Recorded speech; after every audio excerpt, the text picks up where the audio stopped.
नमस्कार। DD news पर आप देखना शुरू कर चुका हमारा खास प्रोग्राम। इस वक्त मैं हूं लाल चंद्र सिंह। अगले घंटे में हम देखेंगे कुछ ऐसी खबरें जिन पर चर्चा जरूरी है, और यह चर्चा हम करेंगे अपने संवाददाताओं और खास मेहमानों के साथ। और आज हम सबसे पहले बात करने वाले हैं कि इजरायल और ईरान के बीच जो युद्ध विराम की खबर आ रही है कि युद्ध विराम हो गया है। एक तो ये कि क्या सच में हो गया है, और दूसरी बात ये कि अपनी अपनी जीत का दावा है। कोई कह रहा है हम भारी पड़े, कोई कह रहा है नहीं हम भारी पड़े।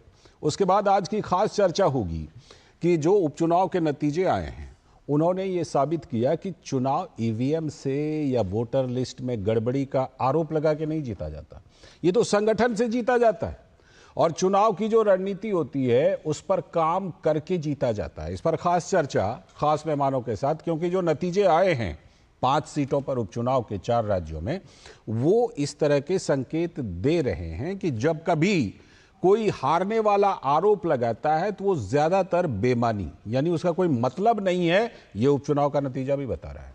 इस पर खास चर्चा करेंगे खास मेहमानों के साथ। और इसके बाद आज बात करेंगे कि आज फिर से 13वीं बार आरजेडी के राष्ट्रीय अध्यक्ष बन रहे हैं लालू प्रसाद यादव। अकेले थे, मैदान में कोई थे नहीं, तो जाहिर सी बात है बन रहे हैं। लेकिन एक सवाल उठ रहा है बिहार की राजनीति में कि आरजेडी वो पार्टी है जिसने दलित के सवाल पर राजनीति की शुरुआत की थी। तो आज ये सवाल पलट कर आ रहा है कि अभी तक आरजेडी में कितने राष्ट्रीय अध्यक्ष दलित बने हैं? क्या कभी कोई मुख्यमंत्री उप मुख्यमंत्री दलित के रूप में मिला आरजेडी को? नहीं मिला है ना। तो इस पर सवाल उठ रहे हैं। ये होंगे तमाम सवाल जवाब, लेकिन सबसे पहले इस वक्त की हेडलाइंस। इजरायल के पीएम बेंजामिन नेतन्याहू ने हमले रोकने का किया ऐलान। तो डोनाल्ड ट्रंप के सीज फायर की घोषणा पर जताई सहमति। कहा किसी भी तरह के उल्लंघन पर मिलेगा करारा जवाब।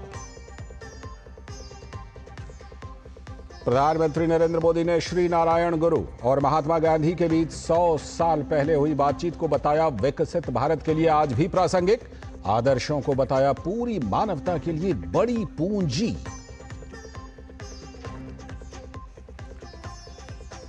ऑपरेशन सिंधु के दूसरे चरण शुरू करने को लेकर अब इजरायल से भी भारतीय की घर वापसी का सिलसिला शुरू।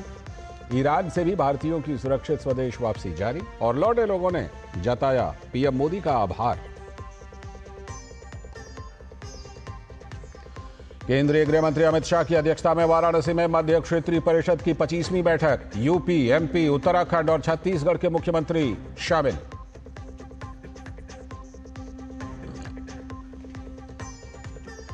आज राष्ट्रीय जनता दल के प्रमुख लालू प्रसाद यादव बन रहे 13वीं बार पार्टी के राष्ट्रीय अध्यक्ष। लेकिन सवाल ये कि दलितों पर राजनीति करने वाली आरजेडी में आज तक राष्ट्रीय अध्यक्ष, मुख्यमंत्री या उप मुख्यमंत्री जैसे पदों पर दलित क्यों नहीं? और मानसून की रफ्तार तेज। आज मध्य प्रदेश, गुजरात समेत कई राज्यों में भारी बारिश का अलर्ट। दिल्ली को भी भिगो सकती है प्री मॉनसून बारिश। ये थे इस वक्त की हेडलाइंस। अब देखते हैं खबरों को विस्तार से। और आज हम जो खबर की शुरुआत करने वाले हैं वो वैश्विक बड़ी खबर से कि ईरान और इजरायल जो पिछले करीब 2 हफ्ते से एक दूसरे पर हमले कर रहे थे, अब उसमें युद्ध विराम की खबर आ रही है। लेकिन अपनी अपनी जीत का दावा है, युद्ध विराम में अपनी अपनी जीत का दावा। इजरायल और ईरान में पिछले 12 दिनों से चल रहे भीषण युद्ध का खात्मा हम फिलहाल मान सकते हैं कि हो गया है। फिलहाल अमेरिकी राष्ट्रपति डोनाल्ड ट्रंप के युद्ध विराम के प्रस्ताव को दोनों मुल्कों ने लगभग स्वीकार कर लिया है। लेकिन लगभग शब्द पर जरा आप ध्यान दीजिएगा। कहा जा सकता है कि मिडिल ईस्ट में जंग के बादल धीरे धीरे फिलहाल छट रहे हैं। मिडिल ईस्ट के इस भीषण युद्ध में अमेरिका के कूदने से जंग की सूरत काफी बदल गई थी। इजरायल ने ऑपरेशन राइजिंग लायन के तहत ईरान के परमाणु ठिकानों, सैन्य अड्डों और मिसाइल सुविधाओं पर जोरदार हमला किया था। जबकि पलटवार में ईरान ने इजरायल पर करीब 450 से भी ज्यादा मिसाइलें और लगभग 1000 ड्रोन दागे थे। लेकिन अमेरिका ने ऑपरेशन मिडनाइट हैमर में B-2 स्टील्थ बॉम्बर से फोर्डो, नतांज और इस्फहान पर हमले करके ईरान के परमाणु कार्यक्रम पर जबरदस्त प्रहार किया। तो बेंजामिन नेतन्याहू ने दावा किया है कि उन्होंने अपने मकसद को पूरा कर लिया है। साथ ही चेतावनी भी दी है कि युद्ध विराम के किसी भी उल्लंघन का आगे इजरायल बहुत ही कड़ा जवाब देगा। उधर ईरान का भी दावा है कि उसने अमेरिका के अनुरोध पर यह सीज फायर किया है। लेकिन अगर इजरायल इसे तोड़ने की हिमाकत करता है तो भरपूर जवाब दिया जाएगा। अमेरिका के राष्ट्रपति डोनाल्ड ट्रंप ने सीज फायर के बाद कहा कि उन्हें उम्मीद है कि तेहरान और यरूशलेम के बीच घोषित युद्ध विराम से दोनों देशों के बीच सभी सैन्य दुश्मनी खत्म हो जाएंगी। ईरान को मध्य पूर्व में सबसे बड़ा मिसाइल भंडार माना जाता है, जिसमें करीब करीब 2000 बैलिस्टिक मिसाइलें थीं। युद्ध में ईरान ने इजराइल पर 450 से भी अधिक मिसाइलें दागी भी और करीब करीब 1000 ड्रोन, उससे भी ज्यादा। लेकिन जानकार मानते हैं कि इजराइल ने काफी हद तक ईरान के हमले को निष्प्रभावी बनाया आयरन डोम के जरिए। हालांकि इजराइल को भी काफी नुकसान इस बार उठाना पड़ा है, जबकि ईरान जियोपॉलिटिक्स में इस्लामिक वर्ल्ड और रूस और चीन का साथ चाहता था, जो मिल नहीं पाया उसको। रूस की एंट्री तो इतने बाद में हुई, तब तक ईरान को काफी नुकसान उठाना पड़ चुका था। सवाल यह है कि आतंकवाद के खिलाफ इजराइल के जंग में ईरान का कूदना आत्मघाती कदम साबित हुआ है क्या? जरूरत इस बात की भी है कि मिडिल ईस्ट शांति के रास्ते पर चले और इसी में वहां की भी और पूरी दुनिया की भलाई है। तो जो युद्ध विराम की बात आ रही है, तो अमेरिकी राष्ट्रपति डोनाल्ड ट्रंप ने कल देर रात दोनों देशों के बीच सीज फायर पर बनी सहमति का ऐलान किया। उन्होंने अपने social media platform truth social पर दावा किया कि इजराइल और ईरान के बीच पूर्ण संघर्ष विराम पर सैद्धांतिक रूप से सहमति बन गई है, जिससे 12 डे वॉर यानी 12 दिनों से चला आ रहा युद्ध का अंत होगा। ट्रंप ने लिखा, सभी को बधाई, इजराइल और ईरान के बीच पूरी तरह से सहमति बन गई है कि 6 घंटे के भीतर एक पूर्ण और समग्र संघर्ष विराम लागू होगा। पहले 12 घंटे ईरान संघर्ष विराम का पालन करेगा और फिर इजराइल, और इसके 24 घंटे बाद यह संघर्ष समाप्त माना जाएगा। तो आपने ये देखा कि किस तरह से ये जो युद्ध विराम है, अभी फिलहाल ये माना जा सकता है कि ये युद्ध विराम हो गया है, लेकिन इस युद्ध विराम से किसको क्या मिला और किसके क्या दावे हैं, ये एक बड़ा सवाल है, जिस सवाल पर हम बात करेंगे। और हमारे साथ आगे चल कर के मेहमान जुड़ेंगे, लेकिन रक्षा प्रवक्ता एफी डायफरीन ने इसमें कहा कि सीज फायर हुआ तो है, लेकिन हम अलर्ट हैं। הפסקת האש נכנסה הבוקר לתוקפה. הבוקר ניתן לומר, צה"ל עמד בצורה מלאה בכל היעדים שהוגדרו במבצע עם כלביא. הרמטכ"ל הנחה את צה"ל לשמר רמת דריכות גבוהה ומוכנות לתגובה עוצמתית על כל הפרה של הפסקת האש. גם ברגעים אלו חיל האוויר משמר כוננות אווירית להסרת איומים ולפעולות התקפיות מהירות. ये इजराइल की तरफ से बयान था, और वहीं रक्षा विशेषज्ञ एसपी वैद्य का कहना है कि सीज फायर का भारत भी स्वागत करता है। We are all glad that ultimately some kind of agreement, ceasefire has been reached. So I think India as a nation will welcome it, our government will welcome it, because India, both Iran and Israel, we have good relations. So our Honorable Prime Minister and Foreign Minister have been pressing that negotiation is the solution, not the war, and this is not an era of war. I think India as a nation will welcome such a move. Good that some agreement has been reached for ending this 12-day war between Israel and Iran. और वहीं रक्षा विशेषज्ञ रविंद्र सचदेवा ने कहा कि Iran के विदेश मंत्री ने कहा है कि अगर इजराइल हमला बंद कर देगा तो हम भी हमला बंद कर देंगे। The ceasefire which Trump announced via a social media post, I think is supposed to take effect after 6 hours. So, some skirmishes, yes, attacks are going on. Israel is attacking, Iran is attacking. Iran has said, their foreign minister, that if Israel stops attacking us, we will stop. So probably what we'll see in the next coming few hours, both Israel and Iran will stop firing at each other. तो ये जो युद्ध विराम हुआ है, इस युद्ध विराम के आगे क्या, और जो अपने अपने दावे हैं जीत के, तो उसकी हकीकत क्या है, किसने कितना कुछ किया है, क्या हासिल किया, क्या गंवाया, इसी पर बात करने के लिए हमारे साथ डॉक्टर जाकिर हुसैन, विदेश नीति के मामलों के विशेषज्ञ, जुड़ चुके हैं। बहुत बहुत स्वागत डॉक्टर जाकिर साहब आपका। और हमारे सलाहकार संपादक विनोद मिश्र जी भी हमारे साथ स्टूडियो में जुड़े हुए हैं। मैं पहले डॉक्टर जाकिर हुसैन साहब के पास चलता हूं।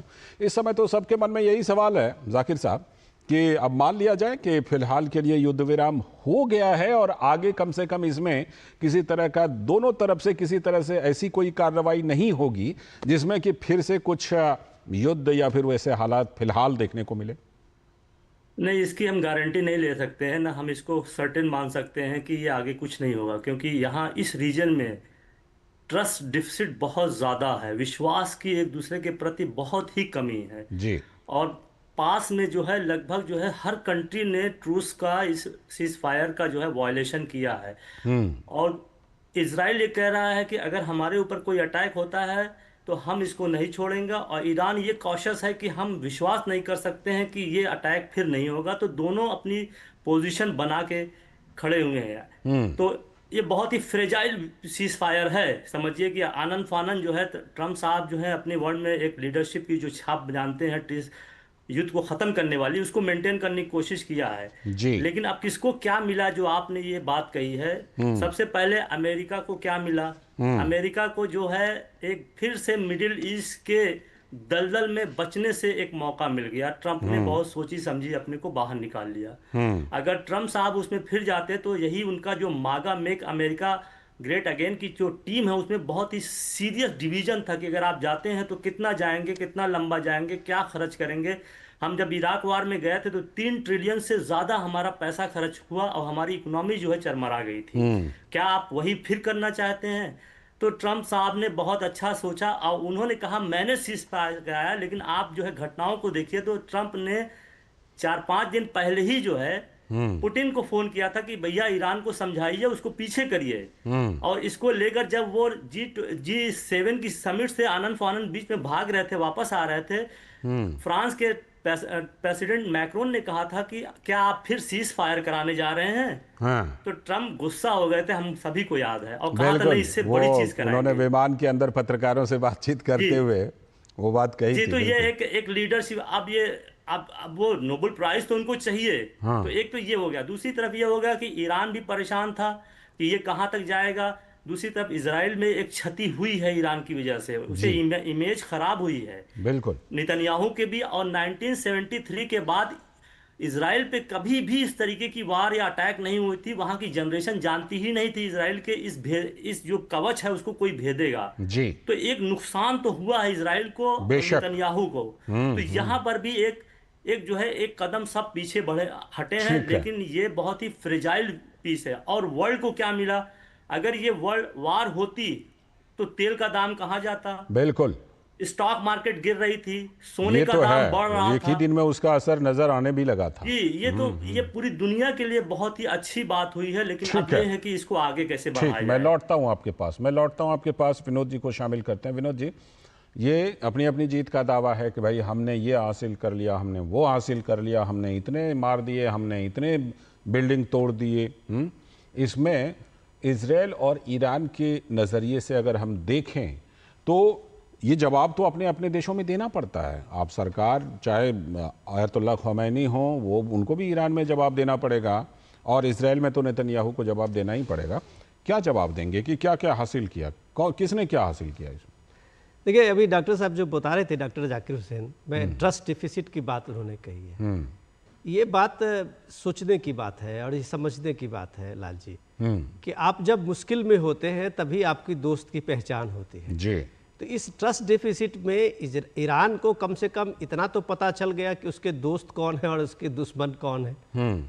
पाकिस्तान का जो रोल किया था, जो डबल गेम पाकिस्तान ने ईरान के साथ किया है, तो ये जाहिर सी बात है कि उधर अब ईरान को पहचानने में ज़्यादा दिक्कत नहीं होगी। चीन का भी आप कम बेस कह सकते हैं कि चीन ने जिस तरह से ईरान और चीन की दोस्ती थी, जगजाहिर दोस्ती थी, टेक्नोलॉजी से लेके हर मामले में चीन के साथ में बढ़ चढ़ का हिस्सा लेता था ईरान से। और इस जंग के सूरत में और इस मुश्किल हालत में चीन खामोश हो गया जी। रसिया भी बहुत देर के बाद उतरी और रसिया के उतरने के बाद जो है कुछ सूरत बदली थी। तो आप ये देखिए कि इस जंग में कि पूरे मुस्लिम वर्ल्ड में अगर आप देखिए तो ईरान अकेला लड़ा है। अगर आप कतर में जिस तरह का कल रात में आपने वो स्ट्राइक देखा और एक तरह से ईरान ने वो हमला किया था, उसके अगेंस्ट में सऊदी भी आया और भी कई मुस्लिम कंट्री आए, इराक में भी जो अमेरिकन बेस थे, एयर बेस थे, उस पर भी हमला हुआ। तो ये जाहिर सी बात थी, वो लग रहा था कि मिडिल ईस्ट में एक बवंडर सा फुटने वाला है, क्योंकि कतर भी चुप नहीं होता, सऊदी अरब भी इसके खास उसका रिएक्शन देता, इराक भी इसका रिएक्शन देता, तो एक तरह से ये फैल गया था। तो इसे समेटना जरूरी था। ये ईरान के लिए भी मजबूरी थी, इजराइल के लिए भी मजबूरी थी और अमेरिका के लिए भी मजबूरी थी। जबकि बात आप जब कहते हैं कि इसमें किसको किसको क्या मिला, तो सीधी सी बात है कि आप ये देखिए कि ईरान इस 12 दिन के जंग में कितना बड़ा नुकसान सहा है जी। उसके टॉप साइंटिस्ट जो परमाणु वैज्ञानिक थे वहां से लेके और टॉप मिलिट्री कमांडर तक सब मारे गए। तो एक देश जिसका एक न्यूक्लियर प्रोग्राम इतने वर्षों की पूंजी और इतने वर्षों का वो कार्यक्रम नेस्त नाबूद हो गया जी। जो B-2 बम्बर की बात आप अमेरिका की कर रहे थे, उसने जड़ तक खोद दिया उसकी। तो ये एक नुकसान आप देखिए, टॉप कमांडर जो ईरान के फोर्स के थे वो मारे गए, टॉप साइंटिस्ट लगातार चेन में गिनिए तो टॉप फर्स्ट से लेके और 12वें तक जी। तो ये इतना बड़ा लॉस एक आसान लॉस नहीं होता है बॉस।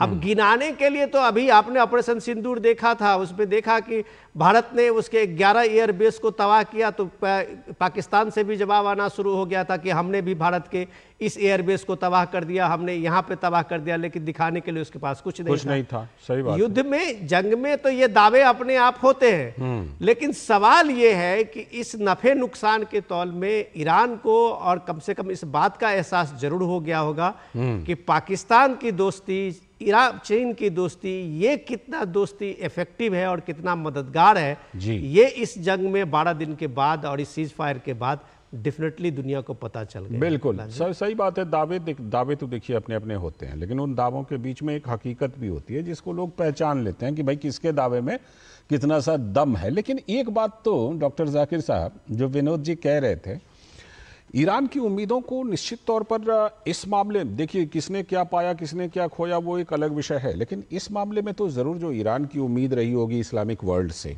ईरान की जो उम्मीद रही होगी चीन से, रूस से, यहाँ तक कि यूरोपीय संघ के देशों से भी, मैं मान लेता हूँ, पड़ोसियों से, पाकिस्तान का जिक्र किया विनोद जी ने, उस उम्मीद को तो एक बार फिर से वैसा ही झटका लगा। क्योंकि हमने देखा कि मान लीजिए 90 के दशक में अगर इराक के खिलाफ अमेरिका ने कार्रवाई की तो उस समय भी हमने देखा कि आप एक बयान देते हैं कि नहीं नहीं शांति होनी चाहिए, ऐसा नहीं होना चाहिए, लेकिन कोई भी सीधे तौर पर आपके साथ उस थ्योरी के तहत नहीं आता।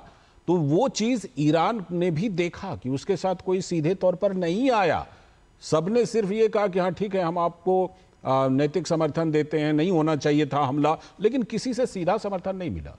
हाँ जी, बिल्कुल बात साफ है। ये आपने जो बात कही क्लियर है, ईरान पूरी तरीके से समझ गया है।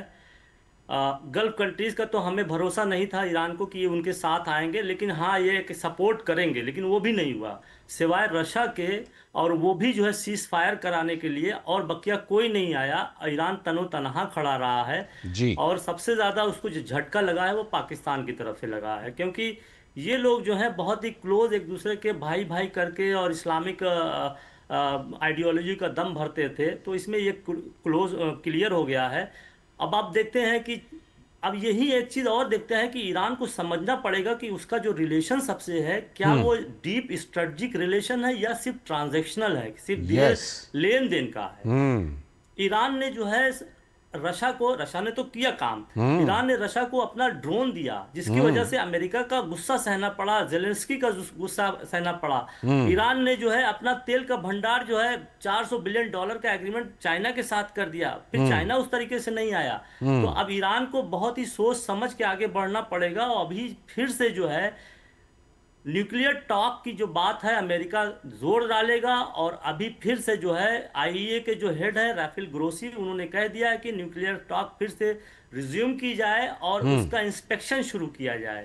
तो ईरान के ऊपर जो है वो अभी बादल खत्म नहीं हुए, बल्कि अब शुरू होंगे दो तरीके से। नंबर एक, टॉक में ईरान क्या करता है जी। सेकेंड, पोस्ट वार में बड़ा डिस्ट्रक्शन ईरान का हुआ है, खासकर उसके तेल की और गैस की जो रिफाइनरी को हिट किया गया है, तो ऑलरेडी सैंक्शन में वो है, और फिर से ये नया उसके ऊपर दबाव पड़ गया है, उसकी मदद कौन करेगा? यहाँ पर सत्ता को बहुत बड़ी दुश्वारी का सामना करना पड़ेगा। बिल्कुल बिल्कुल, ये तो बिल्कुल साफ है। और जो वो पहलू है ना जिसमें कि ईरान की उम्मीदों को झटका लगा। मुझे लगता है कि ये जो युद्ध विराम हुआ है उसके पीछे ये फैक्टर भी है कि ईरान को जहां जहां से उम्मीद थी वो उम्मीद पूरी हुई नहीं। ईरान ने भी अच्छा किया, ये बेहतर डिसीजन है फिलहाल सीज फायर का ईरान के लिए, इजराइल के लिए, पूरी दुनिया के लिए, मिडिल ईस्ट के लिए। शुक्रिया फिलहाल, शुक्रिया डॉक्टर जाकिर साहब जुड़ने के लिए और हमारे दर्शकों को और हमको बताने के लिए कि क्या इसके पीछे है, इस सीज फायर के पीछे। और विनोद जी आप हमारे साथ बने रहिएगा, अभी आगे हम खास चर्चा करने वाले हैं आपके साथ कि जो उपचुनाव के नतीजे आए हैं उसने एक बार फिर से ये साबित कर दिया है कि ईवीएम या वोटर लिस्ट में गड़बड़ी का आरोप लगा के चुनाव नहीं जीते जाते हैं, बल्कि संगठन से चुनाव जीते जाते हैं। चुनाव हो, उपचुनाव कुछ भी हो, इस पर खास चर्चा करेंगे खास मेहमानों के साथ। अभी वक्त है ब्रेक का। डॉक्टर दादू, ये प्रीमियम क्या होता है? बेटा प्रीमियम मतलब समझ लो पेट्रोल। जब तक कार में पेट्रोल है तब तक कार चलेगी, पेट्रोल खत्म कार स्टॉप। पर पापा इस बार पेट्रोल खत्म होने पर भी कार चलती रहेगी। वो कैसे? LIC के जीवन लाभ में प्रीमियम पेमेंट हो जाए स्टॉप, पर पॉलिसी के फायदे चलते रहते हैं। मतलब अब लाइफ की गाड़ी चलेगी नॉन स्टॉप। LIC हर पल आपके साथ। मेरी पसंद, मेरी पसंद, मेरी पसंद, मेरी पसंद, हमारी पसंद। हम सबकी पसंद। मजबूत देश का मजबूत सरिया हो गया स्टील। जो लक्ष्य चुना था समझ आने लगा है। GLA यूनिवर्सिटी, उच्च लक्ष्यों की निश्चित प्राप्ति। स्वागत है ब्रेक के बाद। DD न्यूज पर आप देख रहे हैं इस वक्त। जैसा कि ब्रेक पर जाने से पहले हमने बताया था कि अब हम खास चर्चा करने वाले हैं खास मेहमानों के साथ, और वो चर्चा होगी कि जो चुनाव जीतने, उपचुनाव हो या चुनाव हो, उसके जीतने का फॉर्मूला क्या होता है। क्या आप EVM और वोटर लिस्ट पर गड़बड़ी का आरोप लगा के चुनाव जीत लेंगे? ऐसा नहीं होता, संगठन से चुनाव जीते जाते हैं। यही इस बार के उपचुनाव के नतीजों ने भी दिखाया कि EVM से नहीं, संगठन की मजबूती से जीते जाते हैं चुनाव। 4 राज्यों की 5 विधानसभा चुनाव सीटों पर उपचुनाव को कई दल फाइनल मैच का ट्रेलर भी मानते हैं। जाहिर है कि केरल के नीलांबूर की जीत को प्रियंका गांधी UDF की केरल में वापसी का संकेत मान रही हैं। लेकिन बड़ा सवाल तो यह है कि कांग्रेस पार्टी ने गुजरात और पंजाब में अपनी पारंपरिक सीट को क्यों नहीं जीता, क्यों नहीं वो हासिल कर पाई। आम आदमी पार्टी के उम्मीदवार संजीव अरोड़ा ने कांग्रेस उम्मीदवार भारत भूषण अंशु को 10,000 वोटों से करीब हरा दिया। वहीं लुधियाना वेस्ट कांग्रेस का स्ट्रांग होल्ड रहा है। आप जानते हैं कि इस सीट पर कांग्रेस का होल्ड रहा है। कांग्रेस के MP और पार्टी अध्यक्ष का यहां दबदबा है, लेकिन वो चुनाव प्रचार में शामिल तक नहीं हुए। पंजाब में कांग्रेस की अंदरूनी सियासत हार की बड़ी वजह मानी जा रही है। बीजेपी के उम्मीदवार 20,000 से भी ज्यादा वोट लेकर सबको उन्होंने चौंका दिया। गुजरात के कांग्रेस की सीट जो विसावदर को आम आदमी पार्टी ने दोबारा हासिल कर ली। इस सीट पर लगातार कांग्रेस जीतती रही है और वो अब आम आदमी पार्टी को मिलने लगी है। गुजरात की विसावदर सीट से आम आदमी पार्टी के गोपाल इटालिया चुनाव जीत गए हैं, तो जाहिर है कि अरविंद केजरीवाल पूछ रहे हैं कि गुजरात में कांग्रेस है कहां। जनता ने उन्हें कांग्रेस के बदले बेस्ट ऑप्शन मान लिया है, ये अरविंद केजरीवाल ताल ठोक के अब कह रहे हैं। सवाल यह है कि क्या रोज रोज सोशल मीडिया पर ट्रेंड करके चुनाव जीता जा सकता है? क्या कांग्रेस के IT सेल जनता से कनेक्ट होने को सोशल मीडिया को ही प्रभावी टूल मानती है? बड़ा सवाल यह भी है कि बारात का घोड़ा बदलकर रेस का घोड़ा चुनाव में लगाने वाले राहुल गांधी अपने उम्मीदवार की जमानत तक नहीं बचा पाए, तो जाहिर है कि जिम्मेदार तो संगठन ही होगा ना कि चुनाव आयोग। भले आप चाहे जितना लिख लें, बोल लें, जितने आरोप लगा लें, लेकिन संगठन है तो चुनाव जीतेंगे, जैसे केरल में जीते। तो राहुल गांधी ने कहा था कि बारात के घोड़े को बारात में और रेस के घोड़े को रेस में और लंगड़े घोड़े को रिटायर कर देना चाहिए। सुनिए उनकी बात। कांग्रेस पार्टी कभी कभी रेस के घोड़े को बारात में भेज देती है, ये कमलनाथ ने कहा है, और कभी कभी बारात के घोड़े को रेस की लाइन में खड़ा कर देती है, उसको पीछे से वो एक चाबुक पड़ता है, वो वहीं बैठ जाता है। मगर एक तीसरी कैटेगरी है, एक हुआ बारात का, दूसरा हुआ रेस का, एक तीसरा भी होता है। कौन सा होता है? लंगड़ा घोड़ा। तो ये छांटना है हमें, लंगड़ा कौन सा है, रेस का कौन सा है, बारात का कौन सा है। बारात वाले को बारात में भेजना है, रेस वाले को रेस में डालना है, और लंगड़े वाले को रिटायर करना है। तो ऐसा लगता है कि राहुल गांधी घोड़ा फेरते रह गए, कुछ हुआ नहीं, यानी तो फेर नहीं पाए। लेकिन पंजाब में जो नतीजा आया है उस पर कांग्रेस के नेता अमरिंदर सिंह राजा वड़िंग ने कहा कि उपचुनाव सरकार के होते हैं, हमें समीक्षा करने की आवश्यकता तो है। चीजें तो आते रहते हैं, इसमें ये तो बात करने की है ही नहीं है। बाय इलेक्शन गवर्नमेंट्स के होते हैं, उन्होंने मनी और मसल पावर से चुनाव जीत लिया है। हमारे वर्कर ने बहुत काम किया, हमारे वर्कर ने किसी प्रकार की कोई कमी छोड़ी नहीं है। लेकिन हाँ, हमें अपने आप में समीक्षा करने की जरूरत है, तो वो आने वाले दिनों में बैठ के करेंगे। और अब वो वाली बात जो पिछले काफ़ी समय से आप मिस कर रहे थे, याद है ना, सब मिले हुए हैं जी। अरविंद केजरीवाल जी बीच में बहुत दिनों तक गायब थे, अब आए हैं तो कहा कि कांग्रेस के उच्च नेतृत्व तो बीजेपी से मिले हुए हैं। विसावदर के अंदर जिस तरह से कांग्रेस ने, दिल्ली के अंदर सबने देखा जिस तरह से कांग्रेस ने बीजेपी की मदद की, विसावदर के अंदर जिस तरह से कांग्रेस ने बीजेपी को जिताने के लिए पूरी एड़ी चोटी का पसीना लगा दिया, पूरी की पूरी कांग्रेस की लीडरशिप, टॉप लीडरशिप जो है वो बीजेपी की जेब में बैठी है, बीजेपी के हाथ की कठपुतली है। केवल और केवल आम आदमी पार्टी पूरे तन मन धन से इस देश को और राज्यों को बीजेपी से बचाने की कोशिश कर रही है। जो अच्छे कार्यकर्ता है कांग्रेस के, वो सब छोड़ के आम आदमी पार्टी में आ जाओ। अलग ही लेवल पर खेलते हैं अरविंद केजरीवाल जी। खैर, राज्य उपचुनाव के नतीजे के क्या संकेत हैं और चुनाव जीतने का फॉर्मूला क्या हो? क्या नाच न जाने आंगन टेढ़ा के तहत चुनाव आयोग पर आरोप लगा करके चुनाव जीता जाता है? इसी पर बात करने के लिए आज हमारे साथ खास मेहमान जुड़ रहे हैं। दुष्यंत नागर जी हैं, राजनीतिक विश्लेषक, और हमारे साथ हमारे सलाहकार संपादक विनोद मिश्र जी भी यहाँ बने हुए। नमस्ते दुष्यंत जी, कैसे हैं सर? बहुत बहुत स्वागत है आपका डिस्कशन में। मैं विनोद जी के जरिए ज़रा डिस्कशन को विस्तार देकर आपके पास आता हूँ। विनोद जी, बात फिर एक बार से वही कि राहुल जी ने घोड़ों की पहचान तो कर ली कि ये कैटेगरी का, ये कैटेगरी का, ये कैटेगरी का, लेकिन फेर नहीं पाए, या फेरने के बाद भी कुछ नहीं हासिल हुआ। दिक्कत कहाँ रह गई कांग्रेस के साथ, खास तौर पर इधर के राज्यों में? केरल में तो कुछ हासिल ही हुआ है, जाहिर सी बात। लाल जी, अभी आप जो राहुल गांधी का ये पुराना साउंड बाइट सुना रहे थे वो गुजरात का ही था। हाँ। और गुजरात के उस जगह पे जब ये उपचुनाव के 2 सीटें की वहाँ पे बात चल रही थी, तो राहुल गांधी एक तरह से अपने कार्यकर्ताओं को उत्साह बढ़ाने गए थे। लेकिन सारे कार्यकर्ताओं को उन्होंने 3 कैटेगरी का घोड़ा बना दिया। एक कैटेगरी का बारात का घोड़ा, एक रेस का घोड़ा और एक लंगड़ा घोड़ा। अब ये पता नहीं कि उसमें रेस का घोड़ा आया कि नहीं आया, लेकिन नतीजा तो यही दिखा। सवाल इससे इम्पोर्टेंट ये है कि अभी आपने राजा अमरिंदर सिंह का आपने सुना जी, वो कांग्रेस पार्टी के अध्यक्ष हैं प्रदेश के। राजा साहब जो है अमरिंदर सिंह, वो लुधियाना के एमपी भी हैं। ये समीक्षा की बात करते हैं। अब आप सोचिए कि ये समीक्षा की बात करते हैं भाई साहब, लेकिन वो एक दिन भी प्रचार करने के लिए, अंशु के प्रचार करने, कांग्रेस कैंडिडेट के प्रचार करने लुधियाना वेस्ट में नहीं गए। बताइए, इसमें कई सवाल। अब ये पार्टी अध्यक्ष और पार्टी अध्यक्ष के साथ साथ लुधियाना के एमपी, लोकल एमपी, और वो वहां के लुधियाना वेस्ट के जो कैंडिडेट है उसके आप प्रचार में नहीं जाते हैं। अब बाद में कहते हैं ये सरकार जिसकी होती है वही धन बल से, बाहुबल से। ये भी बड़ा कैजुअल टाइप का बयान है उनका। ये हर लोग हारने के बाद इस तरह करते हैं। आप आगे बढ़ के कहेंगे कि ये मैनेज था, इलेक्शन मैनेज था जी। कभी आप छूटेंगे तो इलेक्शन कमीशन को कहेंगे, लेकिन ये आपका कनेक्शन नहीं है अपने पार्टी में, नेताओं के बीच में कम्युनिकेशन नहीं है, इस बात को आप नहीं स्वीकार करेंगे।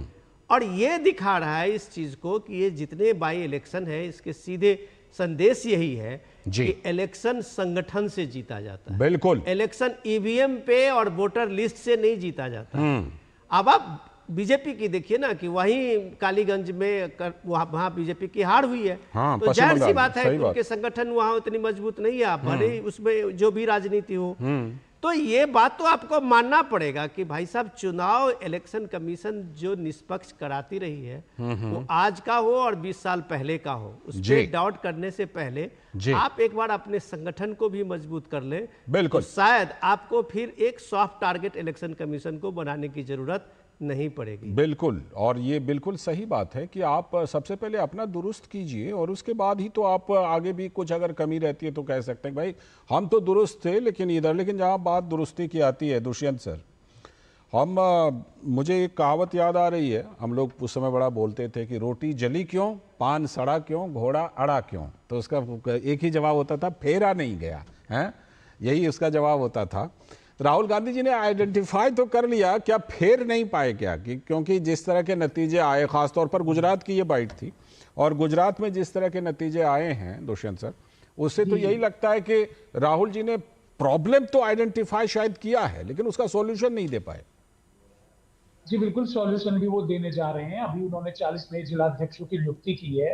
मैं थोड़ा सा आपका ध्यान इस ओर आकर्षित कराना चाहता हूं कि जो उपचुनाव होते हैं उसमें प्राय केंद्रीय जो समिति है, चयन समिति, कैंडिडेट का जो सिलेक्शन करती है, स्ट्रेटजी बनाती है, प्रचार करती है, उसकी भूमिका नहीं होती है, और राज्य स्तर पे जो प्रदेश कांग्रेस कमेटी है वही सारे फैसले लेती है।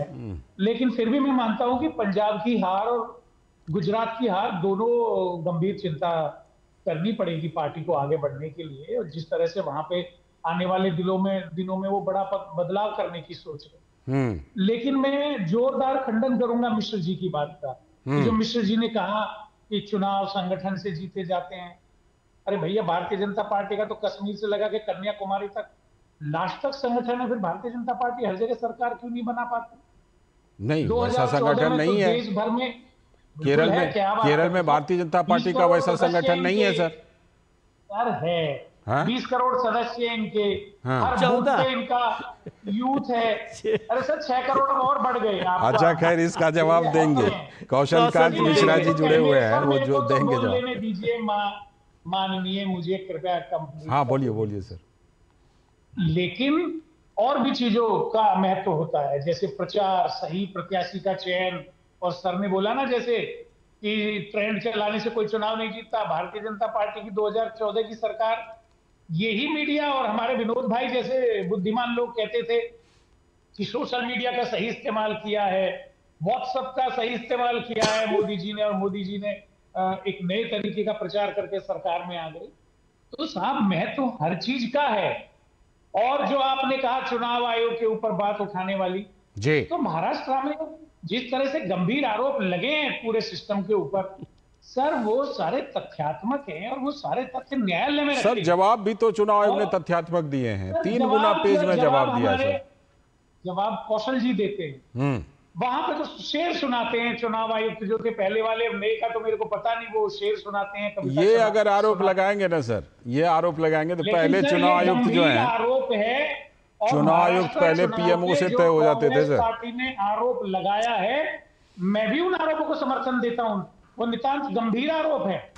देखिए, गंभीरता अगर इसमें होगी तो वो दिखाई पड़ेगी, लेकिन अगर सिर्फ आरोप के लिए आरोप लगाएंगे तो बात बनेगी नहीं। कौशल कांत जी, पहला तो जवाब यही दीजिए सर। वो कह रहे हैं कि भारतीय जनता पार्टी का अगर इतना मजबूत संगठन है तो सब जगह पर चुनाव क्यों नहीं जीत जाती, कश्मीर से लेके केरल तक? बताइए कितना मजबूत आपका संगठन है और क्यों नहीं जीत पाते हैं? उसी में बंगाल का भी जवाब दीजिएगा, बंगाल में आपको झटका लगा है।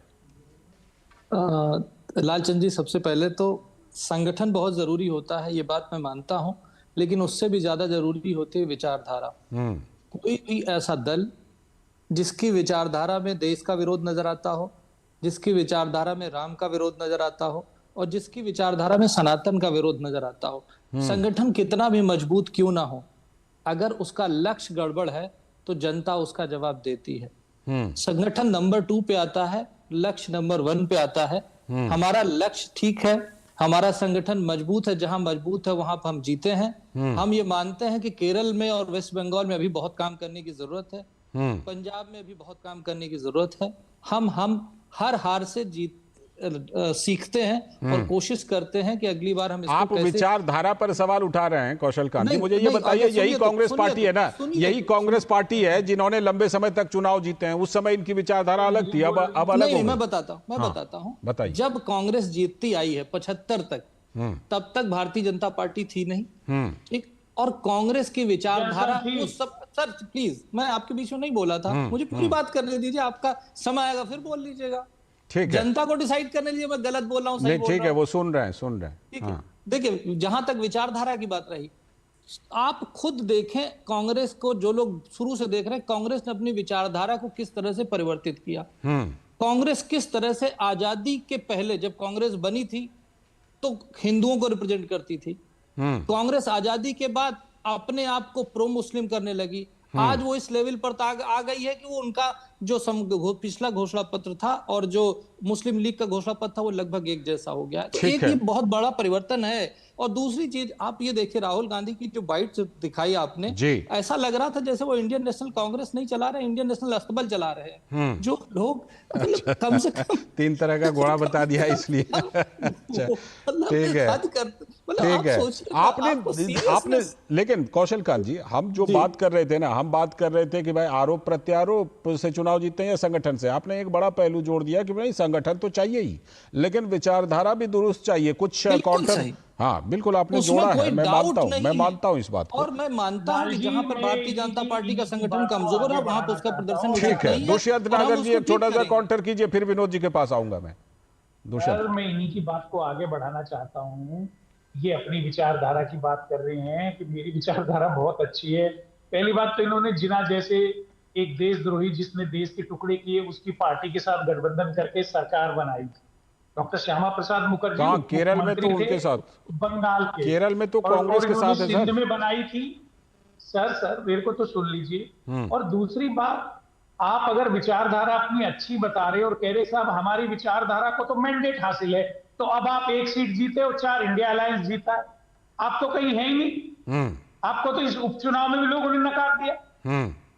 देखिए, कांग्रेस पार्टी ने इस देश को आजाद कराया है, और जब देश को आजाद कराने उसमें 2 सीट उनकी है सर, दुष्यंत नागर सर, 2 सीट उनकी है जो ताल ठोक के कह रहे हैं कि हमने कांग्रेस को आउट कर दिया। वो कह रहे हैं कांग्रेस बीजेपी से, आप जो 4 सीट का हवाला दे रहे हैं उसमें 2 उनकी है, जो कह रहे हैं कांग्रेस को हमने हटा दिया, आउट कर दिया, वो बीजेपी से मिले हुए हैं जी। लेकिन आम आदमी पार्टी इंडिया अलायंस का हिस्सा है। अच्छा ठीक है, अभी अपना बना लिया आप। विनोद जी को मैं लाता हूं। विनोद जी, सवाल जुड़ा है कि संगठन के साथ साथ विचारधारा भी होनी चाहिए, कांग्रेस के पास विचारधारा का भी संकट है। अच्छा, मैं पहले एक बात, नागर साहब, आप ये श्यामा प्रसाद मुखर्जी और मुस्लिम लीग की बात कई बार, जिन्ना की बात कई बार कर चुके हैं, उसमें झोल है। आप इस चीज को, मैं सुनिए तो सही, झोल है उसमें, फैक्चुअली झोल है। एक मिनट सुनिए तो सही, आप 1 मिनट आप सुनेंगे ही नहीं। आपके जो जिन्ना साहब जो आए थे वो इंडियन नेशनल कांग्रेस के ही में से आए थे, उसके बाद वो मुस्लिम लीग बने हैं। पहले तो ये तय कर लीजिए कि इंडियन नेशनल लीग जो है वो मुस्लिम लीग है या इंडियन नेशनल कांग्रेस है। अब आप दूसरी तरफ से मैं कह रहा हूँ। अब दूसरी बात आप सुन लीजिए, विचारधारा की बात डॉक्टर साहब ने बहुत शानदार तरीके से बताई है और सच में मैं इस चीज को एक्सेप्ट करता हूँ। अभी जो इजराइल ईरान का कॉन्फ्लिक्ट है, आप देख लीजिए, जिस कॉन्फ्लिक्ट में पूरी दुनिया स्तब्ध है, मिडिल ईस्ट से लेके रसिया से लेके बड़े बड़े महाशक्ति जितने भी देश हैं वो स्तब्ध है। और आपके कांग्रेस पार्टी की तरफ से आर्टिकल लिखे जा रहे हैं, सोशल मीडिया पे ये किया जा रहा है कि भारत क्यों नहीं कूद रहा है। अभी मैंने सीज फायर पे जयराम रमेश का एक ट्वीट पढ़ा जिसमें एक्स पे हैंडल पे उन्होंने कहा था कि ये सीज फायर तो हो गया, लेकिन इस सीज फायर का क्या मतलब है जब तक कि इजराइल और फिलिस्तीन के बीच में नहीं होता है। मतलब वो आप क्या कहना चाह रहे हैं कि इजराइल और हमास के बीच में आप सीज फायर कराना चाह रहे हैं। आपको चिंता इजराइल और ईरान के जंग का नहीं है, आपको हमास से है। आपको वो पॉइंट जोड़ना है जिसके लिए कारण आप वहां केरल में एक सीट जीत के आए हैं। केरल में आपने जो सीट जीता है उसमें सारे एसएफआई, पीएफआई, मुस्लिम लीग, वो आप सुनिए तो सही, आपकी वो विचारधारा वहां पे आके वायनाड से होते हुए केरल में खत्म हो जाती है। आप उस विचारधारा को पूरे देश में लागू नहीं कर सकते हैं। बिल्कुल। आप सुनिए, आप जब बात, अब डॉक्टर साहब की बात को आपने थोड़ा सा एक्सप्लेन कर दिया हूं, तो पार्टी के साथ में दिक्कत है कि वो पार्टी आज की तारीख में वो क्या है जी। आप पार्टी को एक तरह से, जिस तरह से आपने एक माइनॉरिटी वोट के लिए और वोट बैंक पॉलिटिक्स में एक्सट्रीम लेवल को पार कर गए हैं जी, वो कंपटीशन आपका रीजनल पार्टी से हो सकता है, लेकिन विचारधारा के रूप में कांग्रेस पार्टी का कितना बड़ा नुकसान हुआ है, ये भी समझने की जरूरत है। देर सवेर आप जरूर समझें। बिल्कुल, ये ताजा उदाहरण है नागर साहब, ये ताजा उदाहरण है भाई। ये रूस और यूक्रेन के बीच युद्ध हुआ, भारत किसी की तरफ से कूद गया क्या? हमारे और पाकिस्तान के बीच टकराहट हुई, क्या ईरान हमारी तरफ से आके कूद गया? तो भारत को आप कूदने के लिए कैसे कह रहे हैं कि भाई ईरान की तरफ से कूद जाइए? ये विचारधारा का संकट नहीं है तो क्या? 5000 से ज्यादा लोग लाए गए हैं उस ईरान से और इजराइल से भारत के लिए। कैसी कैसी सलाह दे देते हैं? भारत सरकार वहां ऑपरेशन सिंधु चला रही है, का अगर एबीसीडी को समझने वाला होगा तो ये सलाह नहीं देगा कि आप किसी की तरफ से कूद जाइए। कैसे कूद जाए? देखिए, कृपया अपने हमले को रोकें, मैं जवाब देना चाहता हूं। हमला नहीं कर रहे हैं सर, हम तो आपको पॉइंट दिया है। इजराइल और फिलिस्तीन को दुनिया ने दो राष्ट्रों के रूप में मान्यता दी है। द्वै राष्ट्र सिद्धांत का पूरी दुनिया समर्थन करती है, देश भारत भी समर्थन करता है। फिलिस्तीन का समर्थन आधिकारिक रूप से भारत सरकार ने भी किया है। उसी के संदर्भ में, उसी के आलोक में जयराम रमेश साहब कह रहे हैं बिल्कुल होना चाहिए। डॉक्टर साहब, मैं सॉरी कहूंगा, थोड़ा सा अलग कर लीजिए। फिलिस्तीन अलग है, हमास अलग है। आप हमास का समर्थन करते हैं, फिलिस्तीन सही बात है। आप हमास हिजबुल्लाह का समर्थन करेंगे तो कैसे होगा? इजराइल का हमास के साथ है। अभी आतंकवादी संगठन और आतंकवाद का समर्थन नहीं कर सकते ना सर, के साथ है, फिलिस्तीन का कर सकते हैं, आतंकवादी संगठन का थोड़े ना समर्थन करेंगे। देखिए, आतंकवादी संगठन का विनोद जी समर्थन कर रहे हैं, मैं नाम भी नहीं लेता ऐसे ऐसे संगठनों का जिनके ऊपर बैन है, लेकिन फिलिस्तीन की आम जनता का समर्थन भारत सरकार करती है। भाई मैं क्या करता हूं? अच्छा, डाइवर्ट मत कीजिए। ईरान की तरफ से भारत को क्यों कूद जाना चाहिए था इस युद्ध में, बताइए। भारत सरकार ने करा है, अनेक मोर्चों पे किया है। ईरान की तरफ से भारत को क्यों कूदना चाहिए था, बताइए, इसका कोई जवाब है? देखिए, भारत सरकार और भारत सदियों से, हम आजादी के पूर्व से सदैव शांति के पक्षधर रहे हैं, और हमें अगर किसी कमजोर राष्ट्र के ऊपर कोई बड़ा राष्ट्र दबाता है तो हमें उसका साथ देना चाहिए। ये बात आपने यूक्रेन के टाइम में कही थी क्या? रूस यूक्रेन युद्ध के समय में कहते हैं, रूस यूक्रेन युद्ध के समय में कही थी कि रूस की तरफ से या यूक्रेन की तरफ से कूद जाओ। भारत की कोई भूमिका हो सकती है युद्ध को बंद कराने में, तो भारत, हाँ, ये बात है, ये बात ठीक है, बंद कराने में अगर हो सकती है तो वो तो जो सरकार है वो कह भी रही है, सरकार कह भी रही है, बात भी सरकार ने की। कौशल कांत मिश्रा जी बताइए।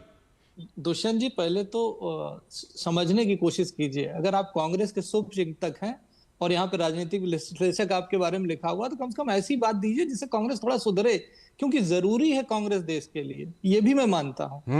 आप इस बात को एक्सेप्ट कीजिए कि कांग्रेस भटक गई है, कहीं न कहीं वो भटक गई है। आज वो देखिए, जिस आर्टिकल की जयराम रमेश की बात हो रही है उसमें वो चाहते हैं कि भारत ईरान की तरफ से, सर सुनिए तो, भारत ईरान की तरफ से लड़े। क्यों भाई? हम शांति की बात करें। हम जब रशिया और यूक्रेन की बात थी तब भी मोदी जी ने दोनों देशों से बात की। अभी इजराइल और ईरान दोनों के देशों के टच में है और सबसे यही कहा जा रहा है कि शांति होनी चाहिए, युद्ध किसी चीज का निदान नहीं है। पर आप ये देखिए, कांग्रेस और कांग्रेस के जो समर्थक है वो, सर सुनिए तो, कांग्रेस और कांग्रेस के समर्थक जिस तरीके से ईरान के समर्थन की बात कर रहे हैं, कहीं न कहीं वो फिलिस्तीन का नहीं, हमास के समर्थन की बात कर रहे हैं। और जब कभी भी बात आती है कि जब हूती की बात आती है, हमास की बात आती है और आतंकवादी जो भी ग्रुप बनाए गए हैं ईरान के द्वारा, उसके खिलाफ कभी भी कांग्रेस नहीं बोलती। तो आपको समझना पड़ेगा, जो मैंने पहली बार कही थी, कि आपको अपनी विचारधारा के बारे में दोबारा ध्यान से सोचना पड़ेगा। ये आपके लिए बेहतर है। आप इसी तरह से सोचते रहें, ये भारतीय जनता पार्टी के लिए बहुत अच्छा है। लेकिन लोकतंत्र कि दो देशों की लड़ाई में कूदा नहीं जाता है, कूदा जाता ना तो रूस और ईरान और सारे इस्लामिक देशों की भूमिका देख लीजिए, सारे देशों की भूमिका देखिए। आप ओआईसी पे कभी बोलेंगे? मैं वही कह रहा हूँ इस तरह कूदा नहीं जाता किसी की तरफ से, शांत कराया जाता है। जिस तरीके से ओआईसी बनाया गया और ओआईसी के, कौशल जी ने सवाल उठाया, जो कांग्रेस के सांसद पूरी दुनिया में प्रचार करने के लिए गए थे भारत के लिए, क्या वो भटके हुए थे? कि कांग्रेस पार्टी को भटकी हुई पार्टी बता रहे हैं? नहीं, वो तो देश के साथ खड़े रहने वाली जो पार्टी उनका है। विरोध कर रहे थे, जो यहाँ बैठे बैठे उन पर हमला कर रहे थे, भड़का हुआ अगर कहा जाएगा तो उनको कहा जाएगा। वैश्विक शांति की बात करना, युद्ध रोकने की बात करना, दुष्यंत जी फिलीपीन जैसे कमजोर राष्ट्र जिसके ऊपर लगातार दुष्यंत जी मुद्दे पे आ जाइए। ठीक है, मुद्दा वही है कि संगठन, विचारधारा, ये तत्व है ना चुनाव जीतने के। विनोद जी को मैं ला रहा हूँ। विनोद जी, दुष्यंत जी, एक छोटा सा फीडबैक, एक सिर्फ ये कहना अच्छा, चाहता ठीक है, हूँ, ये पूरी करनी। कांग्रेस ही थी जिसने अपने सांसदों की तुलना आतंकियों से की थी। मैं वही कह रहा हूँ कि मैंने उन पर कहा। हमले करने वाले लोग जो हैं उन पर सवाल है। विनोद जी, नागर साहब देखिए, संगठन के साथ साथ विचारधारा की बात ठीक है, आपने उसको दूसरे तीसरे लाइन पे ले गया। संगठन की बात जो हमारा आज का सबसे जो टॉपिक का यही है, हम इसी पे आते हैं डिस्कशन में। कांग्रेस पार्टी के संगठन को लेके आप देखिए कि कितनी कमेटी की रिपोर्ट आई पार्टी के अंदर में, सही बात, और कितने रिपोर्ट पे आपने उसके बाद पार्टी ने उस पे रिपोर्ट पे अनुशंसा के तो छोड़िए, उस पे विचार करना भी कभी जायज समझा। बिल्कुल। अब आप देखिए कि सीधे सीधे इस देश में अभी आप राहुल गांधी 2 बार अभी 10-15 दिन में विदेश के दौरे पे हैं, और किसी को पता नहीं है कि राहुल गांधी कहाँ है। तो भाई साहब, ये टूरिज्म नहीं है पॉलिटिक्स। आपको यहाँ 24/7 काम करने वाले लोगों से मुकाबला करना है। यहाँ अमित शाह जैसे लोग, यहाँ प्राइम मिनिस्टर मोदी जैसे लोग 24/7 काम करना है। अभी आप देखिए 4 देश से, अभी G7 से के साथ में 3 कंट्री से दौरे से आए प्राइम मिनिस्टर, और सुबह में बिहार पहुंच गए। अगले दिन शाम में वो उड़ीसा के दौरे पे थे। तो जो कनेक्टिविटी है एक नेतृत्व का और नेता का, जो 24/7 लोगों के बीच दिखता है जी, और एक जो आप उसको एक पैशन राजनीति को मानते हैं, कब देश में है कब विदेश में है किसी को नहीं मालूम, और आप मुकाबला करते हैं। तो इसलिए मैंने कहा कि सोशल मीडिया के ट्रेंडिंग से नहीं होती है राजनीति। ठीक है, नहीं वोट जीते जाते, आप लोगों के बीच रहना होगा। देखिए लुधियाना का एग्जाम्पल लीजिए, प्रदेश अध्यक्ष और वहां के सांसद प्रचार करने नहीं गए हैं। फिलहाल चलिए शुक्रिया, लेकिन वो बात सही है कि संगठन दुरुस्त, विचारधारा दुरुस्त, तभी तो चुनाव जीतेंगे। आरोप प्रत्यारोप लगाने से नाच न जाने आंगन टेढ़ा वाले से कुछ नहीं होगा। शुक्रिया डॉक्टर कौशल कांत मिश्रा जी, दुष्यंत नागर जी, बहुत बहुत शुक्रिया, और विनोद जी आपका भी बहुत बहुत शुक्रिया जुड़ने के लिए। अभी वक्त है एक ब्रेक का, और ब्रेक के बाद हम बात करेंगे बिहार में लालू प्रसाद यादव एक बार फिर से 13वीं बार राष्ट्रीय अध्यक्ष बन रहे हैं आज राष्ट्रीय जनता दल के। तो लेकिन कुछ सवाल है। सवाल ये है कि आरजेडी ने दलितों की बात तो खूब उठाई, लेकिन क्या कभी किसी बड़े पोस्ट पर दलित पहुंच पाए उसमें? इस पर करेंगे बात, वक्त है ब्रेक का।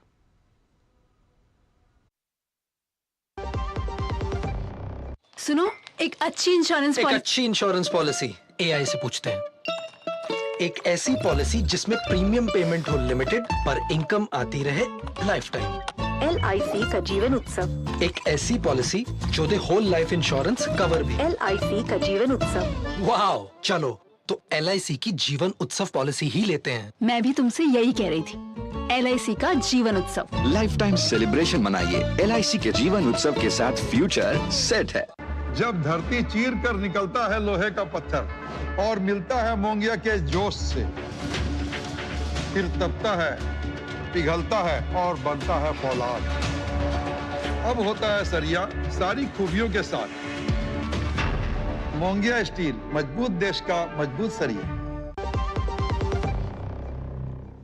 स्वागत है ब्रेक के बाद। जैसा कि ब्रेक पर जाने से पहले हमने बताया था कि अब बात करेंगे बिहार की, क्योंकि बिहार में आरजेडी में लालू प्रसाद यादव एक बार फिर से राष्ट्रीय अध्यक्ष बन गए हैं। दलित की राजनीति, मगर कितने दलित, ये सवाल उठ रहा है। देश में कई राजनीतिक दल दलितों के नाम पर राजनीति तो करते रहते हैं, लेकिन दलित हैं किधर और कितने? बिहार का उदाहरण ले लीजिए। लालू प्रसाद यादव की आरजेडी ने लंबे समय तक की है दलितों के नाम पर राजनीति, लेकिन सवाल यह है कि बिहार की चुनावी राजनीति में कितने दलितों को मिली है जगह और कितनी जिम्मेदारी? आज ही राष्ट्रीय जनता दल के प्रमुख लालू प्रसाद यादव 13वीं बार राष्ट्रीय अध्यक्ष बन रहे हैं, लेकिन आज तक पार्टी के राष्ट्रीय अध्यक्ष, मुख्यमंत्री या फिर उप मुख्यमंत्री तक भी इन पदों पर दलित कभी नहीं बैठ पाए। महत्वपूर्ण पदों पर ज्यादातर एक ही परिवार के लोग काबिज होते रहते हैं। यहाँ तक कि सांसदों, विधायकों में भी एक ही परिवार के लोग और उन्हीं के रिश्तेदारों का वर्चस्व है। बिहार में इसी साल के अंत तक चुनाव भी होना है, तो दलितों का मुद्दा एक बार फिर से उठा है। हाल ही में सिवान में प्रधानमंत्री नरेंद्र मोदी ने बाबा साहब आंबेडकर के अपमान का भी मुद्दा उठाया था। लालू प्रसाद यादव के जन्मदिन के अवसर पर आरजेडी पर बाबा साहब के अपमान का आरोप लगा था, क्योंकि जो तस्वीर कार्यकर्ता लेकर आए थे वो लालू जी के पैरों के पास पड़ी हुई थी, तो इस पर विवाद हो गया था। तो प्रधानमंत्री नरेंद्र मोदी जब सिवान में थे तो उन्होंने विपक्ष पर निशाना साधते हुए कहा था कि ये दलितों का अपमान करते हैं और बाबा साहेब का ये लोग अपमान करते हैं। अभी पूरे देश ने देखा है कि आरजेडी वालों ने बाबा साहेब की तस्वीर के साथ क्या व्यवहार किया। मैं देख रहा था बिहार में पोस्टर लगे हैं कि बाबा साहब के अपमान पर माफी मांगो, लेकिन मैं जानता हूं ये लोग कभी माफी नहीं मांगेंगे, क्योंकि इन लोगों के मन में दलित, महादलित, पिछड़े, अति पिछड़े के प्रति कोई सम्मान नहीं है। आरजेडी और कांग्रेस बाबा साहब आंबेडकर की तस्वीर को पैरों में रखती है, जबकि मोदी बाबा साहब आंबेडकर को अपने दिल में रखता है। और आरजेडी को इस मुद्दे पर बीजेपी ने घेर लिया है। क्या कुछ बीजेपी कह रही है, आइए देखते हैं।